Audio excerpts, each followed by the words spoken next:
አብዛኞቻችን በተለያዩ ማህበራዊ መስተጋብሮቻችን ማለትም በቤተሰብ፣ በትዳር አጋር፣ በጓደኝነት፣ በስራ ባልደረባነት፣ በዝምድናና በመሳሰሉት ግንኙነቶቻችን አልፎ ተርፎም እንዲሁ በአጋጣሚ ከምናገኛቸው ሰዎች ጋር ባለን መስተጋብር አውቀነው የሚሆን ሳናውቀው ጥቅማችንን ሁሉ አሳልፈን የምንሰጥ ስለ ሌሎች ሰዎች ስሜትና ምቾት እንጂ ስለ ራሳችን ጨርሶ የማንጨነቅ ሰዎች አለን።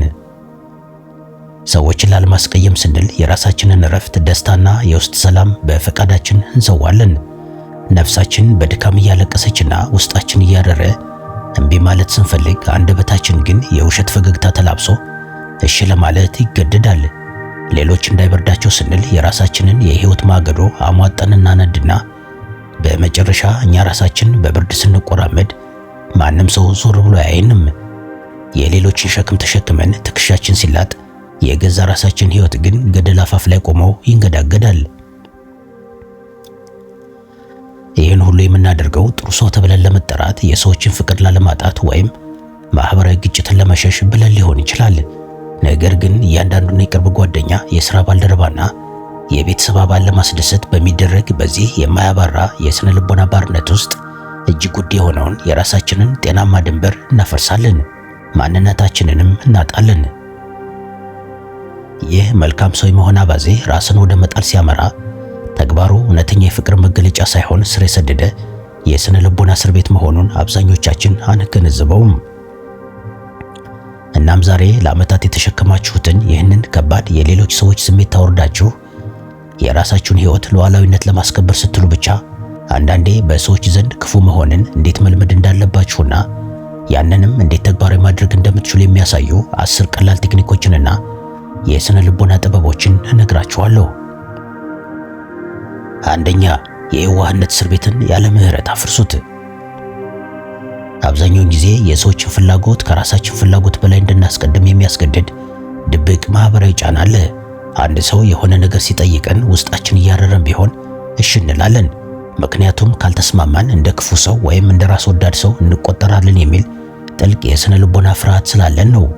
ነገር ግን የሰው ልጅ እያንዳንዱን ሰው ለማስደሰት በሚያደርገው ጥረት ውስጥ የራሱን እውነተኛ ማንነት ያጣል።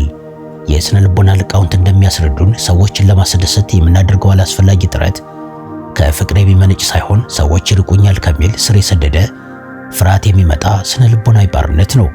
ይህንን እስር ቤት ለመስበር አንዳንዴ በቅርብ ሰዎቻችን ዘንድ እምቢተኛና ክፉ ተብለን ለመጠራት ፍጹም ድፍረት ሊኖረን ይገባል። ይህንን በተግባር ስታውሉት በሥራ ቦታም ሆነ በቤተሰብ ውስጥ ሰዎችን ለማስደሰት ብላችሁ የምትገቡትን ግዴታ ሙሉ በሙሉ ታቆማላችሁ። ጓደኞቻችሁ ከእናንተ ጋር ጊዜ ማሳለፍ ፈልገው እናንተ ግን ማረፍ ከፈለጋችሁ ያለምንም ማቅማማት ፍላጎታችሁን ታስቀድማላችሁ። በዚህ ጊዜ ሰዎቹ በእናንተ ላይ ቅር ሊሰኙ ይችላሉ፣ ስማችሁንም ሊያጠፉት ይችላሉ። ነገር ግን ይህ ክፉ የሚመስል ተግባር የራሳችሁን ስነ ልቦናዊ ደህንነት የምትገነቡበት ጠንካራ መሰረት ነው። ሰዎችን ላለማስቀየም ብላችሁ የምትኖሩት የውሸት ህይወት ውሎ አድሮ ወደ ጥልቅ የመንፈስ ጭንቀት ወይም ዲፕሬሽን ያመራል። ስለዚህ ለራሳችሁ ክብር ስትሉ ሆን ብላችሁ ሰዎችን የሚጎዳ ድርጊት እስካልፈጸማችሁ ድረስ በሌሎች ሰዎች አይን ክፉ ለመባል ምንም አይነት ፍርሃት ሊኖራችሁ አይገባም። እውነተኛ ነፃነት የሚጀምረው ሁሉንም ሰው ማስደሰት አልችልም የሚለውን መራራ እውነት በጸጋ ከመቀበል ነው። ሁለተኛ፣ ያለምንም ማብራሪያና ይቅርታ አይሆንም ወይም አልችልም ማለትን ልመዱ። በሥራ ባልደረቦች፣ በጓደኞችና በቤተሰብ መካከል በሚደረግ ግንኙነት ውስጥ እምቢ ወይም አይሆንም ማለት እጅግ ከባድ ከሚባሉ ፈተናዎች አንዱ ነው። ብዙዎቻችን አንድን ነገር ማድረግ እንደማንችል ስንገልጽ ላለመወቀስ ስንል ረጅም ማብራሪያዎችን፣ ውሸቶችን ወይም የይቅርታ ጥያቄዎችን እናቀርባለን።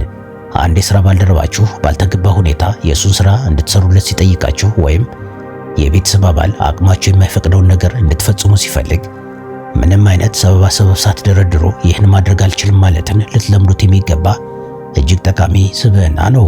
ማብራሪያ ስትሰጡ ሌላኛው ሰው ድንበራችሁን ጥሶ ለመግባትና ለመደራደር በር ትከፍቱለታላችሁ። የዚህ ቴክኒክ ኃይል ያለው በተቃራኒው ሰው አእምሮ ውስጥ በሚፈጥረው ድንገተኛ ንዝረት ላይ ነው። ያለምንም ሰበብ አይሆንም ስትሉ ያ ሰው በእናንተ ላይ ሊጠቀምበት ያስበው የማግባባት ወይም የስነ ልቦና መጠምዘዣ ወይም ማኒፑሌሽን ሙሉ በሙሉ ይከሽፋል። መጀመሪያ አካባቢ ጓደኞቻችሁም ሆኑ የቤተሰብ አባላት ይህንን አዲስ ባህሪያችሁን እንደ ትዕቢት ወይም እንደ ንቀት ሊተረጉሙት ይችላሉ። ነገር ግን ጊዜ እያለፈ ሲሄድ እናንተ ቃላችሁ የማይታጠፍ ድንበራችሁ የማይደፈርና ለማንኛውም ሰው ፍላጎት በቀላሉ የማትንበረከኩ ጠንካራ ስብዕና እንዳላችሁ ይረዳሉ። ማብራሪያ ሳትሰጡ እምቢ ማለትን ስትለምዱ የሰዎች ጫናና ስሜታዊ ማስገደድ በሕይወታችሁ ላይ ምንም አይነት ስልጣን እንደሌለው በይፋ ታውጃላችሁ። ሶስተኛ፣ የቅርብ ሰዎችን ቅር መሰኘትና ብስጭት በጸጋ ተቀበሉት።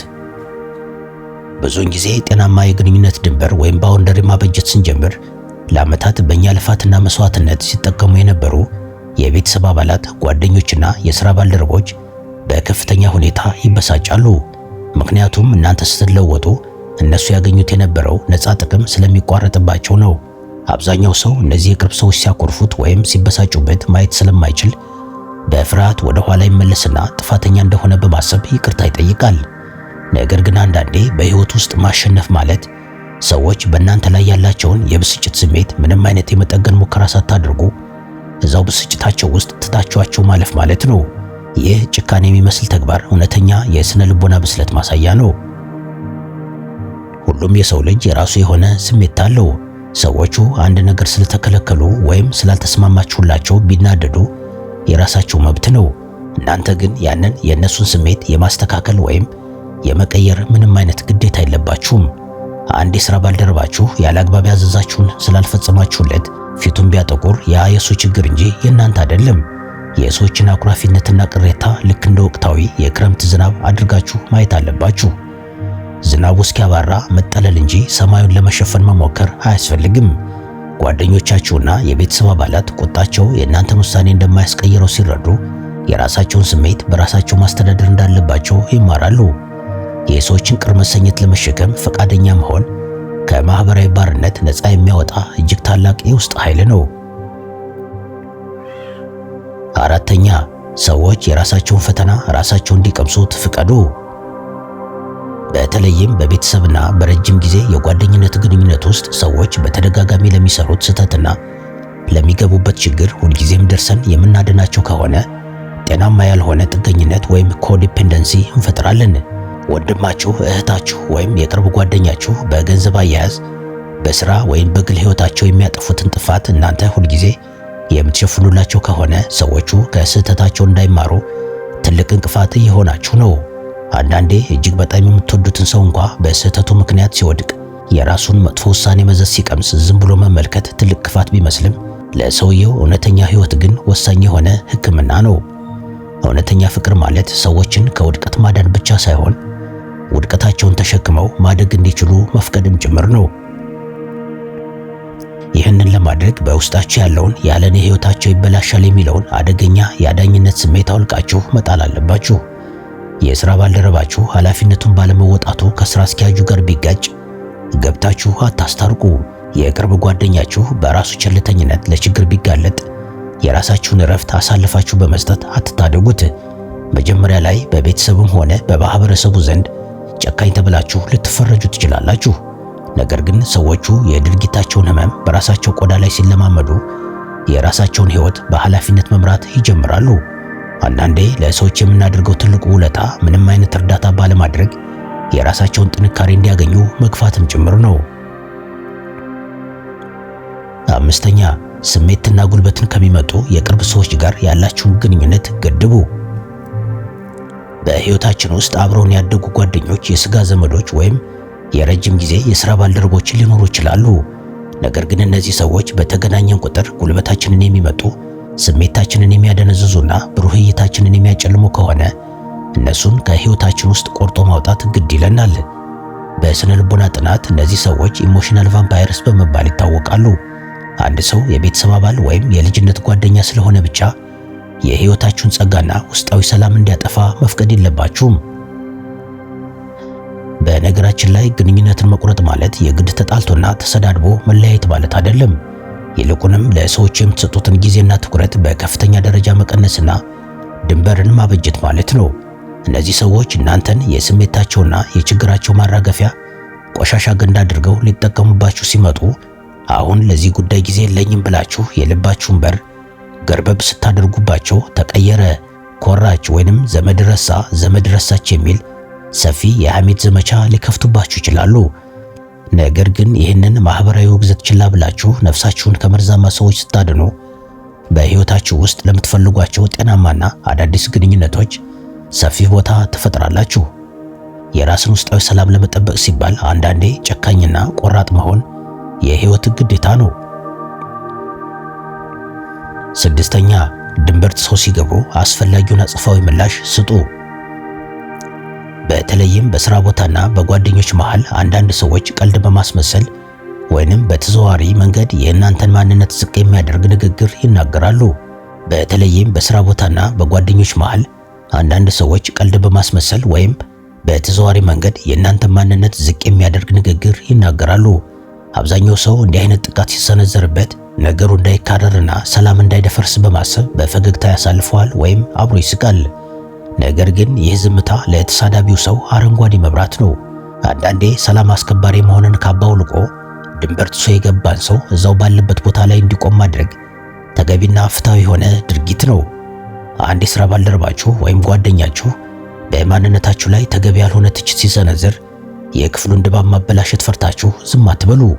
ይልቁንም ቀጥ ብላችሁ አይኑን እያያችሁ ይህ ንግግርህ በጣም ነውረኛና እኔን የማይወክል ነው፣ ሁለተኛ እንዳትደግመው በማለት ፊት ለፊት መጋፈጥ አለባችሁ። ይህን ስታደርጉ ሌሎች ሰዎች ክፍል ውስጥ ካሉ ድባቡ ሊቀዘቅዝና ሰዎች ሊደናገጡ ይችላሉ። እናንተም እንደ ጸባጫሪ ልትታዩ ትችላላችሁ። ነገር ግን ይህንን ጊዜያዊ ምቾት ማጣት ተቋቁማችሁ ድንበራችሁ ስታስከብሩ ማንም ሰው ከዛ በኋላ በስልታዊ ንቀት ሊጫወትባችሁና ዝቅ ሊያደርጋችሁ እንደማይችል ጠንካራ መልእክት ታስተላልፋላችሁ። እውነተኛ ሰላም የሚገኘው ጭንቀትን በመሸሽ ሳይሆን አስፈላጊ በሆነ ጊዜ ኃይላችሁን አሳይታችሁ የራሳችሁን ክብር በማስጠበቅ ነው። ሰዎች እናንተን መጋፋት ኪሳራ እንደሆነ ሲረዱ ሳይወዱ በግድ ከፍተኛ አክብሮት ይሰጧችኋል። ሰባተኛ፣ የህይወት ግባችሁን ከማህበራዊ ግዴታዎች አስቀድሙ።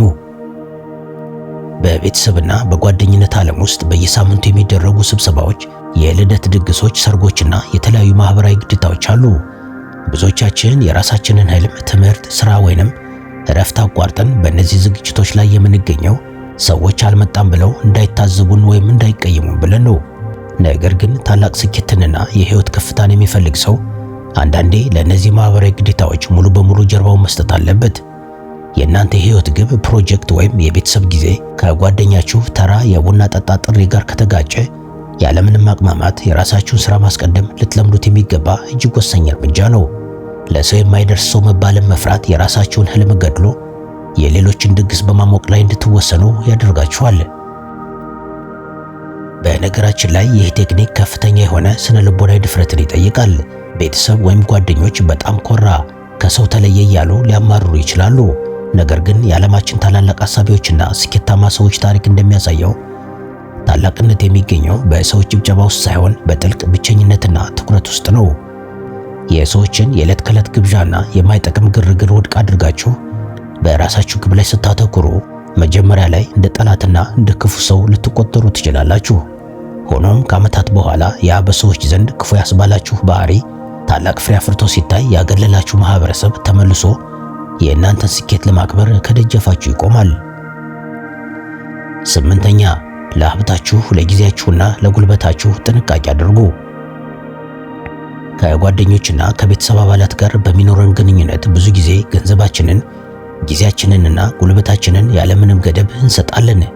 ይህ ደግሞ በቅርብ ሰዎች ዘንድ የሱ ወይም የሷ ንብረት የኛም ነው የሚል የተሳሳተ የመብት ስሜት ወይም ሰንስ ኦፍ ኢንታይትልመንት ይፈጥራል። ጤናማ የግንኙነት ድንበርን ለማስከበር ለራሳችሁ ጥረት፣ ለደከማችሁበት ገንዘብና ለውድ ጊዜያችሁ ጠባቂ መሆን አለባችሁ። የሥራ ባልደረባችሁ ሁልጊዜ በእናንተ ወጪ የሚስተናገድ ከሆነ፣ የቤተሰብ አባል የራሱን ሥራ ትቶ በእናንተ ገንዘብ ለመኖር የሚሞክር ከሆነ፣ ወይንም ጓደኛችሁ ጊዜያችሁን በከንቱ የሚያባክን ከሆነ ያለምንም ይሉኝታ የሀብትና የጊዜ ቧንቧውን መዝጋት መቻል አለባችሁ። ሰዎች የለፉበትን ገንዘብና ጊዜያቸውን በአግባቡ መጠበቃቸው ራስ ወዳድነት ሳይሆን ራስን የማክበር መሰረታዊ መገለጫ ነው። በነገራችን ላይ ይህንን የሀብትና የጊዜ ድንበር ስታከብሩ የሰዎች እውነተኛ ማንነት ይጋለጣል። ከእናንተ ጋር የነበራችሁ ቅርበትም ለጥቅም ብቻ የነበረ ሰዎች ጥቅም ሲከለከሉ ወደ ጠላትነት ይቀየራሉ። ይህ ደግሞ ማን እውነተኛ የህይወት አጋራችሁ እንደነበር ግልጽ መረጃ ይሰጣችኋል። ጓደኛችሁ ወይም ዘመዳችሁ ገንዘብ ሲጠይቃችሁ አቅም የለኝም ወይም ይህንን ለማድረግ በጀት አልያዝኩም ብላችሁ በግልጽ መመለስ የእናንተን ህይወት ከመመሰቃቀል ያድነዋል። በራሳችሁ ላይ ባመጣችሁት ሀብት ላይ ስስታም መባል አያሳፍርም። ምክንያቱም ነገ ተቸግራችሁ ስትወድቁ ያለምንም ገደብ የረዳችኋቸው ሰዎች መልሰው ሊያነሷችሁ እንደሚችሉ ምንም አይነት ዋስትና የለም። ስለዚህ ራሳችሁን ከብዝበዛ ለመጠበቅ ለጊዜያችሁ፣ ለገንዘባችሁና ለጉልበታችሁ ጥበቃ ማድረግ ልመዱ። 9ኛ የቅርብ ሰዎችን የስሜት ቆሻሻ ሙሉ በሙሉ አትሸከሙ። በጓደኝነትና በቤተሰብ መሃል ያሉ አንዳንድ ሰዎች ባገኙት አጋጣሚ ሁሉ ስለ ህይወት ምሬት፣ ስለ ሌሎች ሰዎች ክፋትና ስለ ራሳቸው ሰቆቃ ብቻ ማውራት ይወዳሉ። እነዚህ ሰዎች እናንተን እንደ ነፃ የስነ ልቦና አማካሪ ወይም ቴራፒስት ወይም የቆሻሻ መጣያ ገንዳ አድርጎ ይቆጥሯችኋል።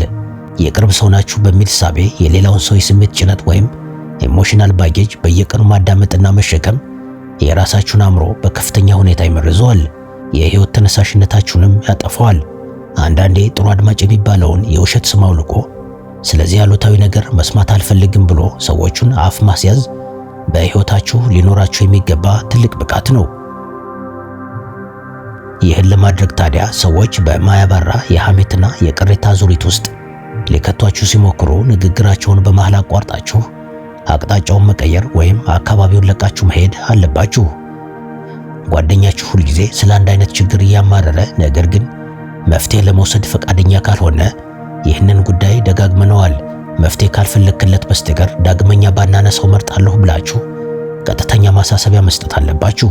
ይህ ንግግራችሁ በሱ ዘንድ ስሜትን የማይረዳ ጨካኝ ሊያስበላችሁ ይችላል። ነገር ግን እናንተ የሌላውን ሰው አእምሮአዊ ቆሻሻ ተሸክማችሁ ራሳችሁን ማሳመም የለባችሁም። የራሳችሁን አእምሮ ከሌሎች ሰዎች አሉታዊ ሞገድ ወይም ኔጋቲቭ ኤነርጂ መጠበቅ በስነ ልቦናው ዓለም እጅግ የላቀ ጥበብ ነው። 10ኛ ክፉ ሰው ለመባል በጭራሽ አትፍሩ። 10ኛውና ከሁሉም በላይ ጥልቅ የሆነው የስነ ልቦና ነጻነት ጤናማ ድንበር ስላበጃችሁና ራሳችሁን ስላስቀደማችሁ ብቻ በሌሎች ሰዎች የህይወት ታሪክ ውስጥ የክፉ ሰው ሚና ቢሰጣችሁ በደስታና በድፍረት መቀበል ነው። የቱንም ያህል ምክንያታዊ ብትሆኑና በእውነተኛ መንገድ ብትጓዙ ከስራ ባልደረቦች፣ ከተለያዩ የቤተሰብ አባላት ወይም ከቀድሞ ጓደኞች ጋር በምታደርጉት ድንበራችሁን የማስከበር ሂደት ውስጥ በሐሜትና በተዛባ ትርክት ክፉ አድርገው መሳላቸው አይቀርም። ተቀይሯል፣ ለራሷ ብቻ ነው የምታስበው፣ ጨካኝ ሆኗል፣ ጨካኝ ሆናለች የሚሉ ትርክቶች ሲፈጠሩ ራሳችሁን ለመከላከልና እኔ እኮ እንደዛ አይደለሁም ብላችሁ ለማስረዳት መሞከር የለባችሁም። እውነተኛ ስነ ልቦናዊ ልዕልና የሚገኘው ሰዎች ስለ እናንተ ያላቸውን የተሳሳተ አመለካከት ለማስተካከል ከመሞከር ፍጹም ነፃ ስትሆኑ ነው። እናንተ ሆን ብላችሁና ከቅንነት መጉደል ማንንም እስካልጎዳችሁና የሰዎችን ህይወት እስካላበላሻችሁ ድረስ ለራሳችሁ ቦታ ስለሰጣችሁ ብቻ የሚመጣን ክፉ የመባል ታፔላ አትፍሩ። ምክንያቱም ሰዎች እናንተን እንደ ክፉ ይሳሏችሁ የእነሱን አግባብነት የሌለውና ሚዛናዊ ያልሆነ ማህበራዊ ጨዋታ አብራችሁ ለመጫወት ፈቃደኛ ስላልሆናችሁና የራሳችሁን የህይወት ሉዓላዊነት ስላወጃችሁ ብቻ የሚመጣ ፍትሃዊ ያልሆነ ስም ስለሆነ ነው። ይህ ብቃት ሲኖራችሁ ማንም ሰው ሊነካው የማይችል እጅግ ጥልቅ የሆነ የውስጥ ሰላም፣ ነፃነትና ኃይል ታገኛላችሁ።